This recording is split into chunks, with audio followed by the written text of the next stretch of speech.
Steve Moran here with Senior Housing Forum, and we are at the Senior Living Innovation Forum in Santa Barbara, California. And I am talking to Kris Engskov. I do it close. You got it. Who is the new president for Aegis Senior Living. And I didn't actually tell you what we're going to talk about, so this is a brand new adventure for us, right? The place I'd actually like to start is you did, I don't know how else to describe it, but as you came on board, you came from Starbucks, and you did an internship, right? I would describe it more as an immersion into the business. I mean, obviously, I've come from Starbucks, so I'm brand new to senior housing, and I'm excited to jump into the industry. I didn't know. I'd done my research, but I haven't had experience in the industry previously. Dwayne Clark, who's the CEO of our company, designed, I'm going to call it an immersion program for me. And it was quite, in many ways, it was a luxury because it wasn't we were doing a very planned transition with a woman named Judy Melliott, who's been president of Aegis Living for a long time. And I had the luxury of sort of having her in place and getting to do this in over a period of time.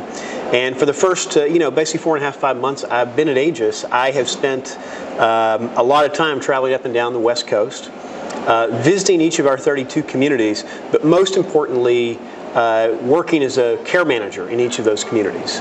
So for me, that was a big, I can't think of a better way to have learned the business from the ground up in a very short period of time. So tell me about what a care manager does at Aegis. Let's talk about what, I'd really like sort of dig into what that on the ground experience was like for you. Yeah, well, a care manager is, there are hands-on caregivers in each of our communities, and I know different people call them different things. We call them care managers, and they're the core of Aegis, and they're the people we spend the most time with, the most training and the most effort, and the most time talking about purpose, because there's no group of people that's more hands-on than Aegis Living than our care managers. So does that mean you were like giving baths and I'll share a story. Floors? Okay. Because stories are instructive, right? And oftentimes when you take a new job or you join a new business, it's always about those first stories. And I knew that as I thought about this opportunity well before I ever got into it, I knew I would get excited about taking care of older people. I have a lot of history in my family doing that. We've had some dementia and Alzheimer's in my family, and I have played some role in kind of helping manage that. But I knew I would get excited about the purpose and the mission of the business. But I have to say that I was nervous about the hands-on. I've been a barista for a long time, and changing the game this late was a risk for me. And I remember sitting the night before my first shift, which I was doing at our Madison Street community in Seattle. I was sitting at dinner with my wife, and I was telling her I was very nervous because these care managers, they are saints. They're amazing people. They just have a way that is special. And I'd watched a little bit of that, and now I was going to go do it that next morning. And I showed up down there at 6 o'clock in the morning, and this woman, 28-year-old, just amazing Eritrean woman. She'd come from, she had 22 brothers and sisters. Wow. She'd come to America, and she'd only been with us for 6 months.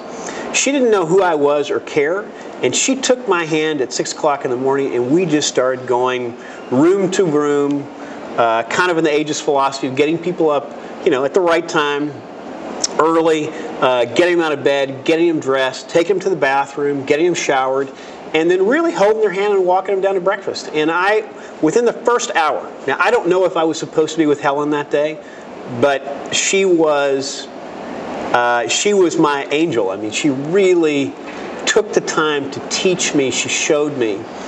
And what I loved about that experience, aside from that the purpose was genuinely there, like it was there, and it was so gratifying because you never know, right?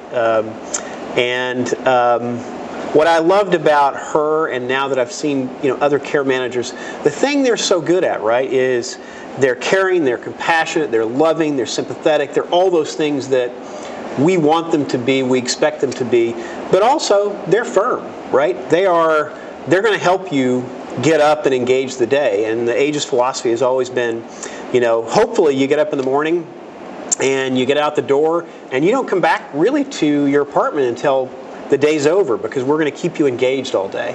And that was the most fun part of it, is seeing that philosophy in action with people who, I use Helen. Helen just got promoted to a med tech the other day, and I'm so proud of her, but she was the perfect person to start my immersion with. So you've gone through this. Were there any surprises in doing that? I mean, it sounds like sort of the delight of just doing it was maybe a surprise.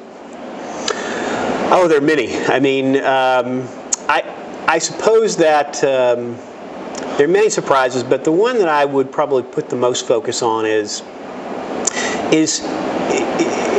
I was surprised at how care managers organize their day. No day in assisted living, in a community of assisted living, is going to be the same. No day is going to be the same. And when you walk in the morning, you really need to expect anything. And how do you prepare yourself as a care manager psychologically, emotionally? We deal with death sometimes, things that are very heavy.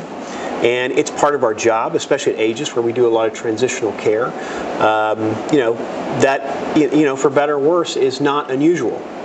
And what I guess I was surprised by a little bit is just how you have to organize your thinking every day as you come into work and you put on your uniform, and you have this responsibility to residents that is far beyond anything we could have ever imagined in customer service at Starbucks, and special.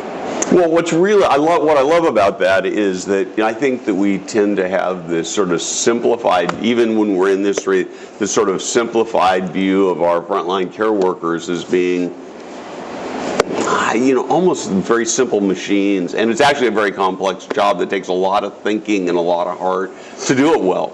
So now that you've sort of done this and you're going back to the C-suite, how are you going to stay in touch with that? Well, I'm glad you asked me that. I actually stopped, as we were talking earlier, I went to dinner last night down south of here, and I stopped at our Ventura community on the way back up last night at about 10 o'clock. And I just showed up. I didn't tell anybody I was coming, because that's kind of fun sometimes. And I walked in there, and everybody was doing what they are supposed to be doing, right? And it's gratifying to walk in, even at late at night, and seeing the night shift as engaged and passionate as anybody at 9 o'clock in the morning. And I think to answer that question in a succinct way, I would say you're going to see me in lots of communities on the floor with the team, staying close to the business. And a big part of our culture is to do care manager roundtables and spend a lot of time with the care team. So I'm going to actually spend a little more time here, because this is an area I'm really passionate about. I had, in the last 3 months, I had the opportunity to go in and spend some time just sitting it wasn't an Aegis building, it was somebody else's, just sitting for an afternoon with my computer doing some work, but sort of eyes and ears open in a community. And at the end of the day, I had some interaction with one of the team members there, and and she came to me afterwards and she said, "Man, it's been so good. I so was glad you were here." And the interaction we had together was really amazing. So we sort of started having some conversation, and just my question was, how's it going? What would make it better? Kind of the stuff you asked me before we started the interview, those kinds of questions. And one of the questions I said, what's your biggest frustration? And it was just so fast, and it was that we don't get treated like we're very smart and like we really know what's going on. And so everybody else behaves like they're the experts and they know, and yet we're the ones who actually interact with the residents all day. And when you say they, are you talking about outside care providers? Or? No, these are people who work for the community, but they're frontline caregivers. And this particular person was actually a life enrichment activities type person, but also spends a lot of time. It was in dementia care, so the frontline caregivers were also involved in the activities stuff. And they were just in a situation where it was like, I love what I'm doing, I don't feel like I have a voice. And it sounds like you're working on making that happen. Well, I think that exists, hopefully, at Aegis today. I feel that. Right. I don't think it, as someone who is influential in the company. I don't think there's anything that would be more important than that, right? Okay. That we would want to. I mean, again, I can only speak for Aegis, and this is a culture I've come from where the people who do the work, who are hands-on every day, are in charge in many ways. And our job in the head office, in the field support structure, is to try to make that job easier, better, more fun, more purposeful. I mean, I can make a list of 50 things there, but that's the job. I mean, that is why we get up every day. And I think if, it's a simple formula. Now, there are lots of, technical aspects, the clinical aspects of our jobs, and I certainly understand that. But we are in the customer service business. I mean, that is what we do. And we get up every day, hopefully, engaging a resident wherever they are, and whatever they want to do with some guiding. And the only people that are going to really, impact in that in the most fundamental way is going to be a care manager. And I mean, that is where we're focused, we're laser focused at Aegis around that culture. So let's shift a little bit to Starbucks. Can I just say one other thing about that? Values. You can. Yes. Yeah. The one thing I didn't say that I would want to say is the people. Of course, recruiting is hard. It's hard to find great people.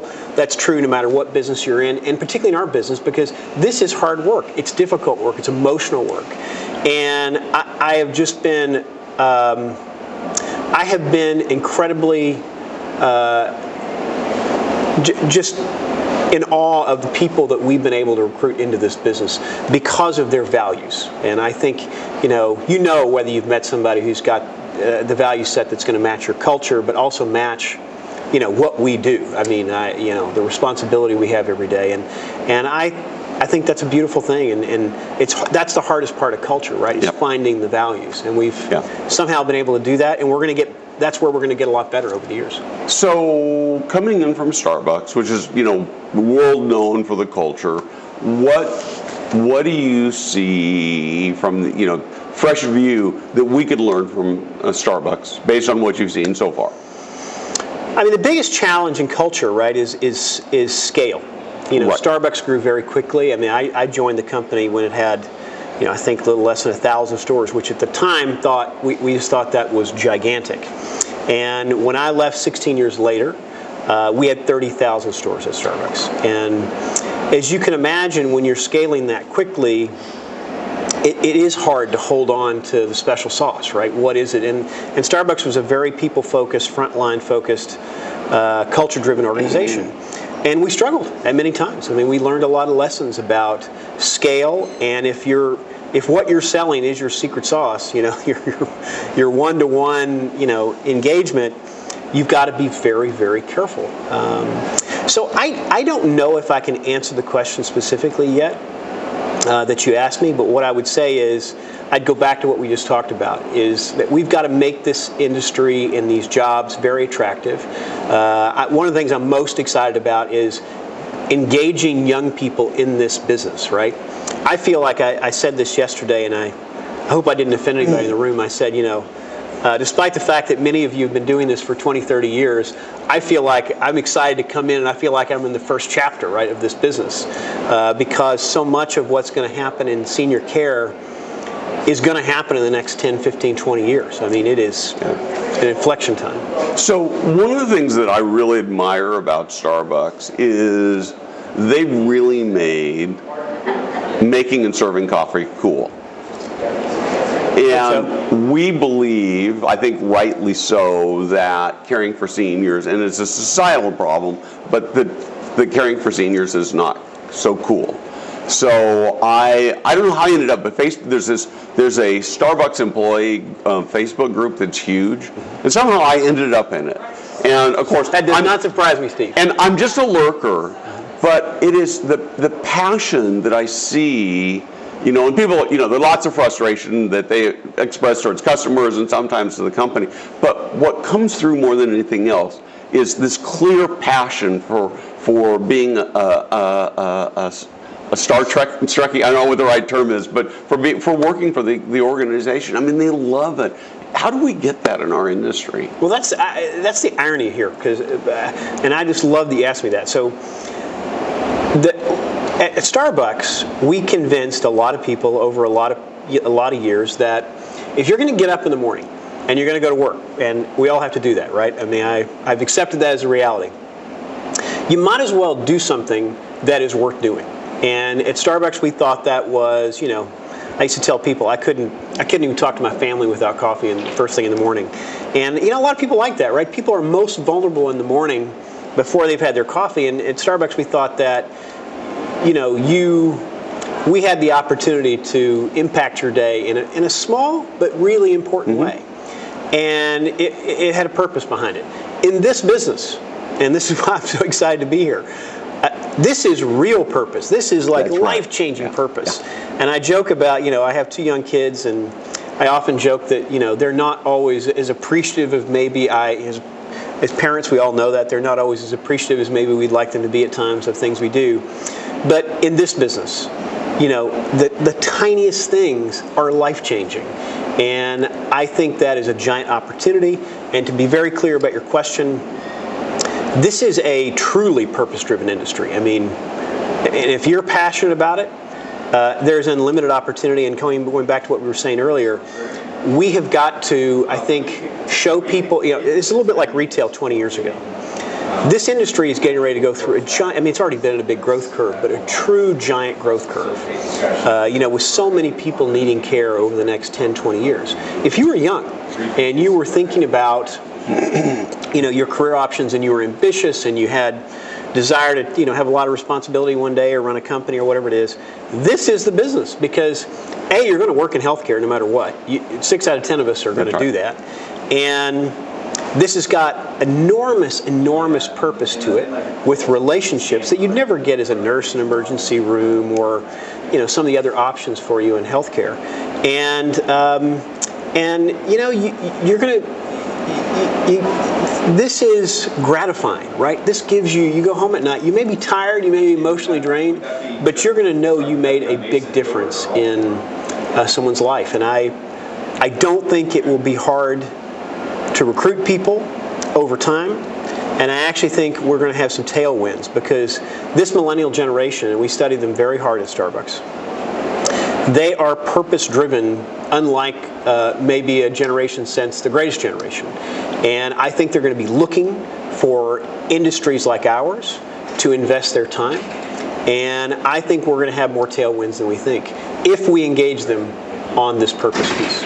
So I love what you're saying. It's probably ultimately the thing that drives me crazy about the industry as it sits today, is we have this amazing, as you so eloquently described, we have this amazing purpose-driven thing that we do, and somehow we have largely, not true in every organization for sure, but we have largely somehow sent the message to the caregivers that they're just wiping bottoms and giving showers and cleaning floors rather than changing people's lives. And so figuring out how to message that all the way down is, is an area I'm so passionate about, and I think it's probably the thing that we can learn from Starbucks and what they've done so well to be able to do that. And I don't know that anybody's on any kind of a scale been able to crack that in senior living. Yeah. Well, people want to be part of something bigger than themselves. I mean, that's been said many times by many smart people, and I think that is genuinely true, right? It's so hard to, go out every day in the crazy, busy, frenetic world we live in, and find something that is a way you can make positive change, either through your work or your personal life, and this is just an obvious one. And I think we'll have lots of people that will want to sign up to that challenge. So I want to just take one more little shot at this. So Pete's is, big competitor. I don't know that they're considered the biggest, but they don't seem to have the same panache, the same culture that Starbucks has. And what is it that Starbucks does different to percolate that culture?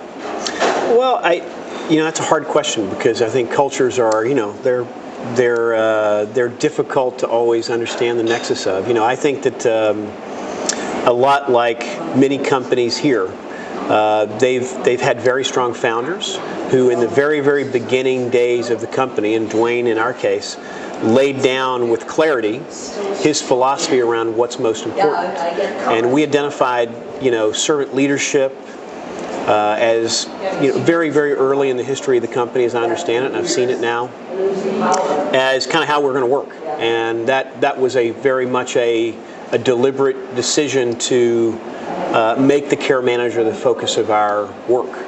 And then they would then deliver for our residents. Now, that's not to say we don't focus on residents. We're very focused on residents, but we see the biggest opportunity to deliver that service through those care managers.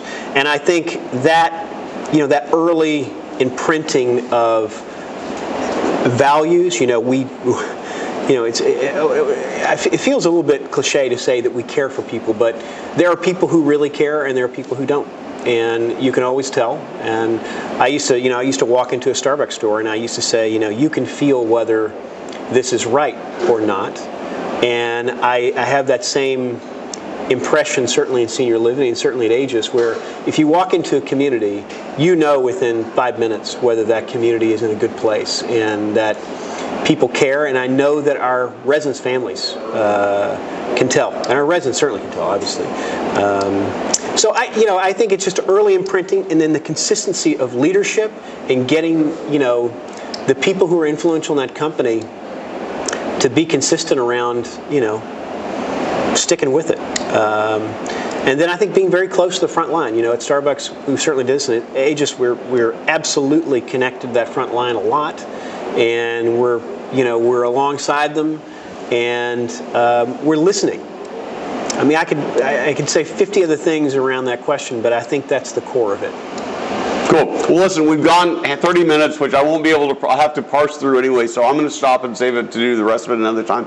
I'm a big fan of Aegis. Love what you guys are doing. Dwayne has been very, very kind to me, spent tons of time and toured me in buildings and bought me breakfast, and you guys are really leading the way, and I'm delighted that you're here. I think that there's more you can teach the rest of us in the industry, and if you make us better, it'll be better for you, and and ultimately it's better for our frontline staff. It's better for all our staff and for the residents. So I appreciate it. I read the Senior Housing Forum all the time, and thank you for what you're doing for the industry. Cool. Thank you very much. I appreciate it. You got it. Good.